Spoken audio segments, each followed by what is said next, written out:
ദൈവനാമത്തിന് മഹത്വം ഉണ്ടാകട്ടെ. ജീവ നീരറവയിലേക്ക് ഏവർക്കും സ്വാഗതം. ഒരു പ്രാവശ്യം കൂടെ ദൈവവചനമായി ഏവരെയും സമീപിക്കുവാൻ കർത്താവ് തന്ന അവസരത്തിനായി സ്തോത്രം. കഴിഞ്ഞ ആഴ്ച നാം ചിന്തിച്ചതിൻ്റെ ബാക്കി ഭാഗം ഈ ആഴ്ച ചിന്തിപ്പാൻ ആഗ്രഹിക്കുന്നു. റോമാലേഖനം 12-ാം അധ്യായം 2-ാം വാക്യം. ഈ ലോകത്തിന് അനുരൂപരാകാതെ നന്മയും പ്രസാദവും പൂർണ്ണതയുമുള്ള ദൈവഹിതം ഇന്നതെന്ന് തിരിച്ചറിയേണ്ടതിന് മനസ്സ് പുതുക്കി രൂപാന്തരപ്പെടുവിൻ. അതിൻ്റെ 1-2 ചേർത്ത് വായിക്കാം. സഹോദരന്മാരെ, ഞാൻ ദൈവത്തിൻ്റെ മനസ്സിൽ ഓർപ്പിച്ച് നിങ്ങളെ പ്രബോധിപ്പിക്കുന്നത്, നിങ്ങൾ ബുദ്ധിയുള്ള ആരാധനയായി നിങ്ങളുടെ ശരീരങ്ങളെ ജീവനും വിശുദ്ധിയും ദൈവത്തിന് പ്രസാദവുമുള്ള യാഗമായി സമർപ്പിപ്പീൻ. എന്നിട്ട് ഈ ലോകത്തിന് അനുരൂപമാകാതെ നന്മയും പ്രസാദവും പൂർണ്ണതയുമുള്ള ദൈവഹിതം ഇന്നതെന്ന് തിരിച്ചറിയേണ്ടതിന് മനസ്സ് പുതുക്കി രൂപാന്തരപ്പെടുവിൻ. ഇവിടെ എന്തുകൊണ്ട് ഈ ലോകത്തിന് അനുരൂപരാകുക എന്ന് പറഞ്ഞാൽ എന്താണെന്ന് കഴിഞ്ഞ വീഡിയോയിൽ നാം ചിന്തിച്ചു. എന്തുകൊണ്ട് അനുരൂപരാകരുത് എന്ന് ഇന്ന് ചിന്തിപ്പാൻ കർത്താവിൽ താല്പര്യപ്പെടുന്നു. ഒരു ഏകദേശം 8 പോയിൻ്റ് അതിനുള്ള ബന്ധത്തിൽ പങ്കുവെക്കാനാണ് ഞാൻ ആഗ്രഹിക്കുന്നത്. ഈ ലോകത്തിന് അനുരൂപരാകുന്ന എന്താണെന്ന് സവിസ്തരമായി പറഞ്ഞതുകൊണ്ട് അത് വീണ്ടും ഇന്ന് ആവർത്തിക്കാൻ ഉദ്ദേശിക്കുന്നില്ല. എന്തുകൊണ്ട് ലോകത്തിന് അനുരൂപരാകരുത്? എന്തുകൊണ്ട് മനസ്സ് പുതുക്കി രൂപാന്തരപ്പെടണം? തക്കതായ കാരണമുണ്ടോ? ഉണ്ട്. ദൈവവചനം അക്കാര്യത്തിൽ വളരെ വ്യക്തമായി പറയുന്നു. ഒന്നാമത്, യോഹന്നാന്റെ സുവിശേഷം 17-ാം അധ്യായം 16-ാം വാക്യം. ഞാൻ ലൗകികനല്ലാത്തതുപോലെ അവരും ലൗകികന്മാരല്ല. അതിൻ്റെ 14-ാം വാക്യം. ഞാൻ അവർക്ക് നിന്റെ വചനം കൊടുത്തിരിക്കുന്നു.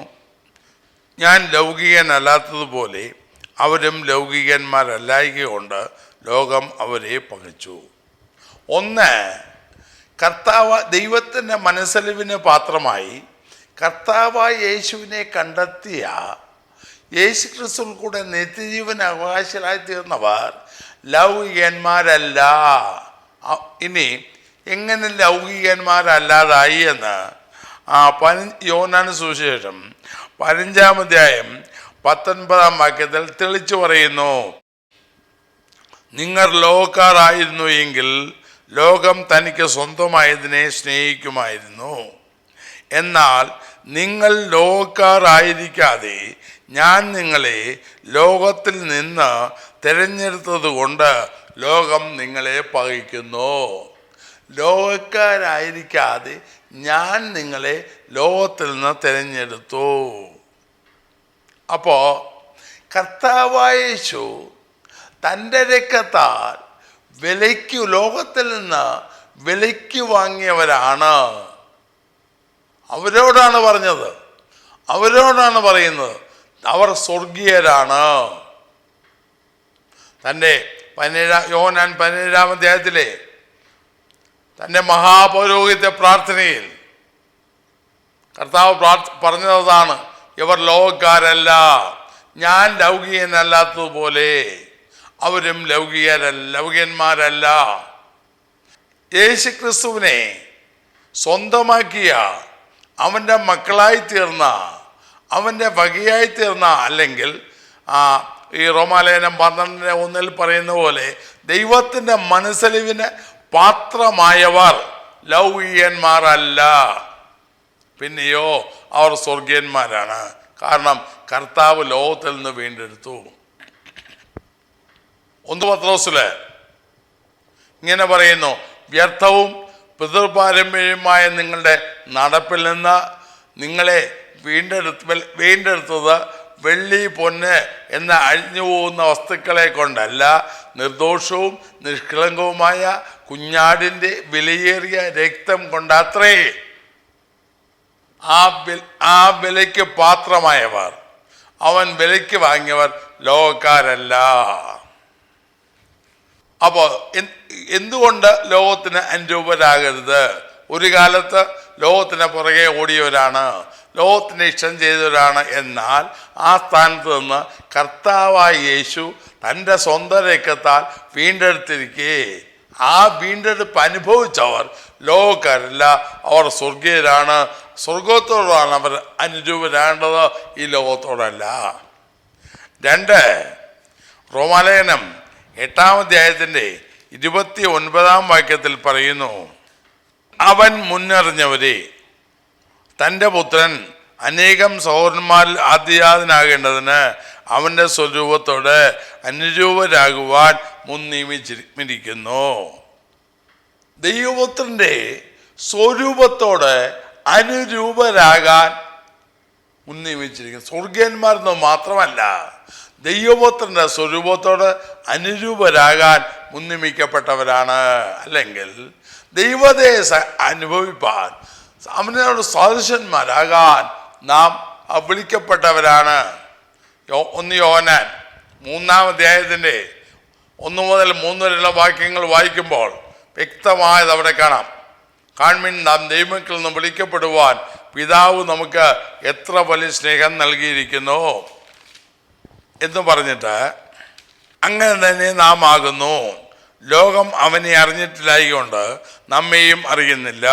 പ്രിയമുള്ളവരെ, നാം ഇപ്പോൾ ദൈവമക്കളാകുന്നു. നാം ഇന്നതാകും എന്ന് ഇതുവരെ പ്രത്യക്ഷമായില്ല.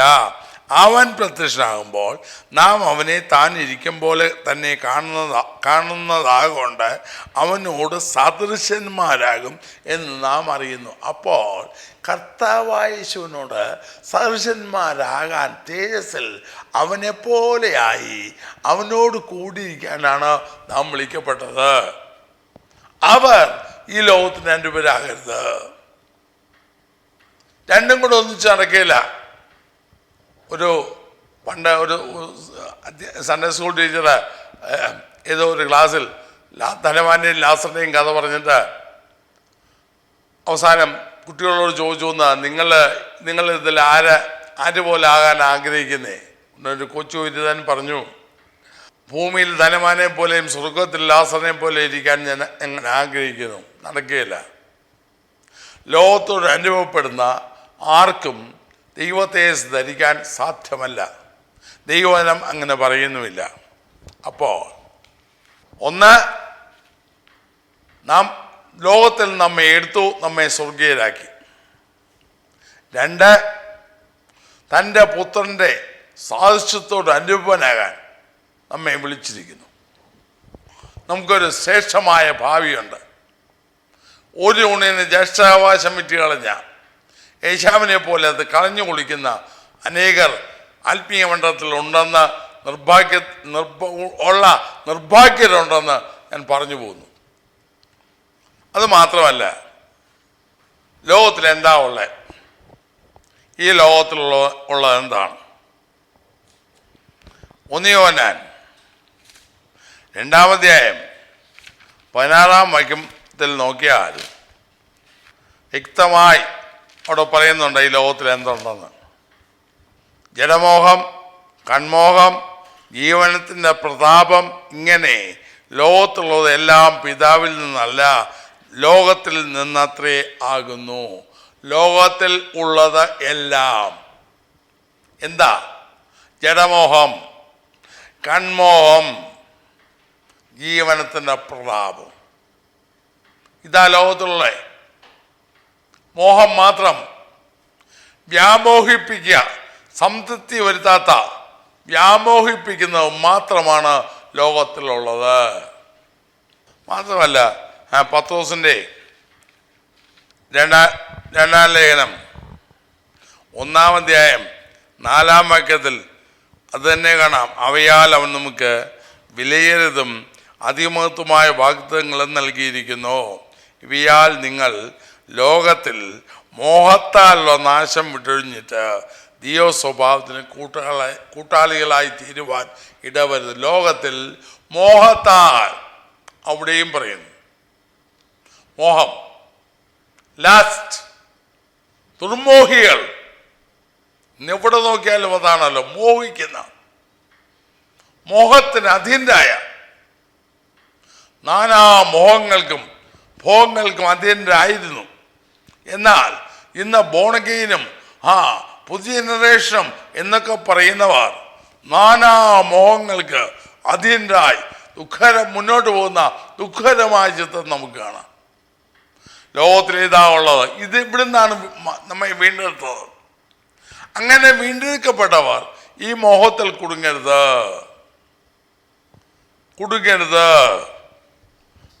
മാത്രമല്ല, തീത്തോസ് 2-ാം അധ്യായം 2-ാം വാക്യത്തിലും ഏതാണ്ട് ഇത് തന്നെ കാണാം. 2-ാം വാക്യമല്ല, 12-ാം വാക്യം. ഭക്തികേടും പ്രപഞ്ചമോഹങ്ങളും വർജിച്ചിട്ട്, പ്രപഞ്ചമോഹങ്ങൾ, ദാറ്റ് മീൻസ് ലോകത്തിൻ്റെ മോഹങ്ങൾ വർജിച്ചിട്ട്, ഭക്തിയുടെ മാത്രം പോരാ, പ്രപഞ്ചമോഹങ്ങളും വർജിച്ചിട്ട്. ഒട്ടുമില്ലല്ലോ. ഞാനത് വിവരിക്കാതെ എന്നെ കേൾക്കുന്ന പ്രിയപ്പെട്ടവർക്ക് അറിയാമല്ലോ. യാക്കോബ് 1-ാം അധ്യായം 14-15 വാക്യങ്ങളിലും ഇതേപോലെ തന്നെ കാണാം. അപ്പോൾ ഈ ലോകത്തിൽ ഇത് മാത്രമേ ഉള്ളൂ. എന്നാൽ വായിക്കട്ടെ, ഓരോരുത്തൻ പരീക്ഷിക്കപ്പെടുന്നത് സ്വന്തം മോഹത്താൽ ആകർഷിച്ച് വശീകരിക്കപ്പെടുകയാൽ ആകുന്നു. മോഹം ഗർഭം ധരിച്ച് പാപത്തെ പ്രസവിക്കുന്നു, പാപം മുഴുത്തിട്ട് മരണത്തെ പെറുന്നു. അപ്പോൾ ഇങ്ങനെ മോഹം ഗർഭം ധരിച്ച് പാപത്തെ പ്രസവിക്കുന്നു, പാപം മുഴുത്ത് മരണത്തെ പെറുന്നു, അല്ലെങ്കിൽ അതിൻ്റെ അന്ത്യം മരണം. അപ്പോൾ ഇത് മാത്രമേ ലോകത്തിലുള്ളൂ. അതിൻ്റെ പുറകെ പോയാൽ, ലോകത്തോട് അനുരൂപരായാൽ നാം ഒന്ന് നശിക്കും. മാത്രമല്ല, വേറെ 4-ാമതൊരു കാര്യം കൂടി ഞാൻ പറയട്ടെ. 2 പത്രോസ് 2:20 ഇങ്ങനെ വായിക്കുന്നുണ്ട്: കർത്താവും രക്ഷിതാവുമായ യേശുക്രിസ്തുവിൻ്റെ പരിജ്ഞാനത്താൽ ലോകത്തിൻ്റെ മാലിന്യം വിട്ടോടിയവർ അതിൽ കുടുങ്ങി തോറ്റുപോയാൽ അവരുടെ ഒടുവിലത്തെ സ്ഥിതി ആദ്യത്തേതിനേക്കാൾ അധികം വഷളായിപ്പോയി. ഇവിടെ പറയുന്നു മാലിന്യം, അശുദ്ധി. ലോകത്തിലുള്ളത് മോഹം മാത്രമല്ല, മാലിന്യം. പണ്ടൊക്കെ പാടുമായിരുന്നു, മാലിന്യപ്പെട്ടിട്ട് അത് ഓടിയിടുക, വിശുദ്ധിയെ തികച്ച ഒരുങ്ങി നിൽക്കാന്നുള്ള പാട്ട്. എന്നാലിപ്പോൾ കേൾക്കാനില്ല, പാടാൻ ധൈര്യമില്ല. ധൈര്യമുള്ളവരുണ്ട്, അവർ പാടും. പക്ഷേ മാലിന്യം, ലോകത്തിൽ അശുദ്ധിയേ ഉള്ളൂ. ആത്മാവിനെ മലിനപ്പെടുത്തുന്ന, മനസ്സിനെ മലിനപ്പെടുത്തുന്ന, ശരീരത്തെ മലിനപ്പെടുത്തുന്ന, ജീവിതത്തെ മലിനപ്പെടുത്തുന്ന ഘടകങ്ങൾ മാത്രമേ ഉള്ളൂ. നാം അതിൻ്റെ പുറകെ പോയാൽ അതുപോലെ, വെറുതെ അല്ല അപ്പോസ്തലൻ പറഞ്ഞു, ഈ ലോകത്തോട് അനുഭവപ്പെടരുത്. മാത്രമല്ല, മാലിന്യം മാത്രമല്ല, 2 പത്രോസ് 1:4 വീണ്ടും വായിക്കുമ്പോൾ മറ്റൊന്നുണ്ട്: ഇവയാൽ നിങ്ങൾ ലോകത്തിൽ മോഹത്താലുള്ള നാശം വിട്ടൊഴിഞ്ഞ്. നമ്മുടെ തർജ്ജിമയിൽ അത് വളരെ നാശം എന്ന് പറഞ്ഞാൽ ഗൗരവമല്ലാത്ത രീതിയിൽ പോകുന്നു. എന്നാൽ ആ വാക്ക് നാശമെന്ന് പറയുമ്പോൾ ജീർണത അല്ലെങ്കിൽ അഴിവ് എന്ന അർത്ഥം, ഡീക്കേ. ലോകത്തിൽ മോഹത്താലുള്ള അഴിവ്, ജീർണത. ഇപ്പോൾ മോഹം, മാലിന്യം, ജീർണത, മലിനവസ്തുക്കൾ ഒരിടത്ത് കൂട്ടിയിട്ടാൽ അത് ജീർണിക്കും, ദുസ്സഹമാണ്. പിന്നെ അതിനടുത്തൂടെ പോകാൻ ആരും താല്പര്യപ്പെടുത്തില്ലല്ലോ. ഒരു സുബോധമുള്ള വ്യക്തി മാലിന്യം അടിച്ചു നീക്കാനേ ശ്രമിക്കുകയുള്ളൂ, അതിനകത്ത് ചവിട്ടാൻ ശ്രമിക്കത്തില്ല. അതിനെക്കുറിച്ച് പത്രോസ് വ്യക്തമായി പറഞ്ഞു. 20-ാം വാക്യം മാത്രമല്ല, 22-ാം വാക്യത്തിൽ പുള്ളി ഇങ്ങനെ പറഞ്ഞു: അല്ല, എന്നാൽ സ്വന്തം ചതിക്ക് തിരിഞ്ഞ നായെന്നും കുളിച്ചിട്ട് ചെളിയിൽ ഉള്ളുവാൻ തിരിഞ്ഞ പന്നിയെന്നുള്ള സത്യമായ പഴഞ്ചൊല്ല് പോലെ അവർക്ക് ഭവിച്ചു. ലോകത്തിൻ്റെ മാലിന്യം വേണ്ട വേണ്ട ലോക ഇൻപം എന്ന് ഒരു കാലത്ത് പാടിയവർ ലോകത്തെ സേവിച്ച് ലോകത്തിൻ്റെ ചെങ്ങാതിയായി ലോകത്തോട് വിട്ടുവീഴ്ച ചെയ്ത് ലോകത്തിൻ്റെ താല്പര്യങ്ങളെല്ലാം കുടുങ്ങി അയ്യോ എന്തിനു പറയുന്നു വല്ലാത്ത അവസ്ഥയിലായി. ചുരുക്കി പറഞ്ഞാൽ ലോകത്തിൻ്റെ മാലിന്യം അവരെയും മലിനപ്പെടുത്തി, മനസ്സും മലിനപ്പെട്ട് വിശ്വാസം നഷ്ടപ്പെട്ട് ചുരുക്കി പറഞ്ഞാൽ ജീവച്ഛവങ്ങളായി ഒന്നിനെയും കൊള്ളാത്തവരായ ലോകം വരെ മാറ്റിയിട്ടില്ലേ?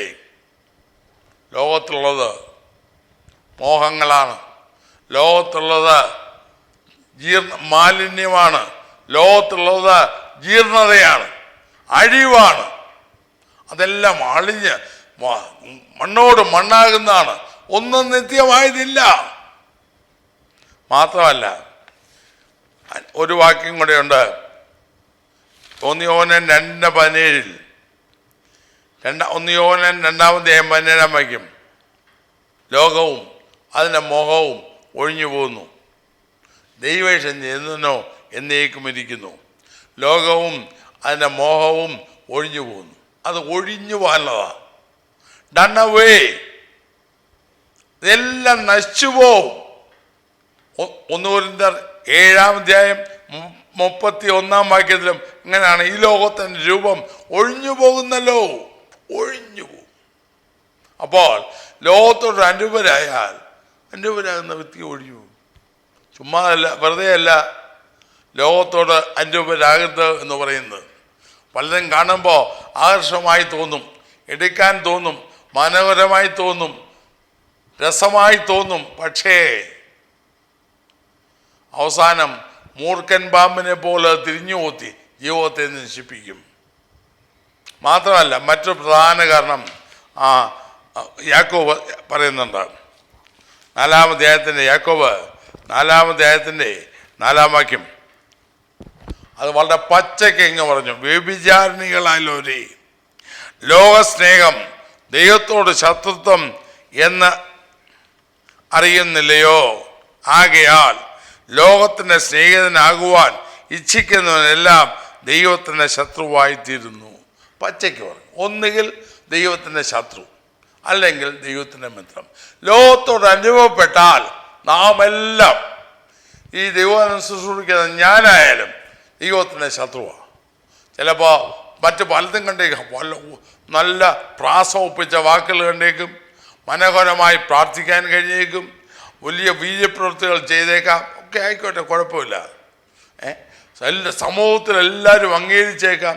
പക്ഷേ ലോകത്തോട് അനുഭവപ്പെടുകയാണ് എങ്കിൽ, ലോകത്തിൻ്റെ ചങ്ങാത്തമാണ് പ്രതീക്ഷിക്കുന്നതെങ്കിൽ, ലോകത്തിന് നമ്മൾ ആദ്യം ചിന്തിച്ച പോലെ ലോകത്തുള്ളതിനെയൊക്കെ ആ നിലയിലാണ് നാം ചിന്തിക്കുന്നതെങ്കിൽ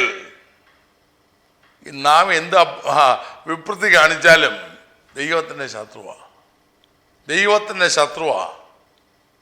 മാത്രമല്ല 1 യോഹന്നാൻ 2:15 വാക്യത്തിൽ യോഹന്നാൻ പറഞ്ഞു, ലോകത്തുള്ളതിനെയും സ്നേഹിക്കരുത്. ഒരുവൻ ലോകത്തെ സ്നേഹിക്കുന്നുവെങ്കിൽ അവനിൽ പിതാവിൻ്റെ സ്നേഹമില്ല. ഒരുവൻ ലോകത്തെ സ്നേഹിക്കുന്നുവെങ്കിൽ അവനിൽ പിതാവിൻ്റെ സ്നേഹമില്ല. ദൈവസ്നേഹമില്ലെന്ന്, ദൈവസ്നേഹത്തെക്കുറിച്ച് നാം എത്ര വാദോരാതെ പറഞ്ഞാലും, ദൈവം കണ്ണുള്ളവനില്ലയോ, നമ്മളെയും കരുതുകയില്ലയോ, ഒക്കെ ആയിക്കോട്ടെ, പക്ഷേ ദൈവത്തിൻ്റെ മനസ്സലിവിന് പാത്രമായി സ്വർഗീയനായി തീർന്ന വ്യക്തി പിന്നെ ലോകത്തെ സ്നേഹിക്കാൻ പോയാൽ അവനിൽ ദൈവസ്നേഹമില്ല. ദൈവസ്നേഹമില്ലെങ്കിൽ പിശാചിൻ്റെ വക.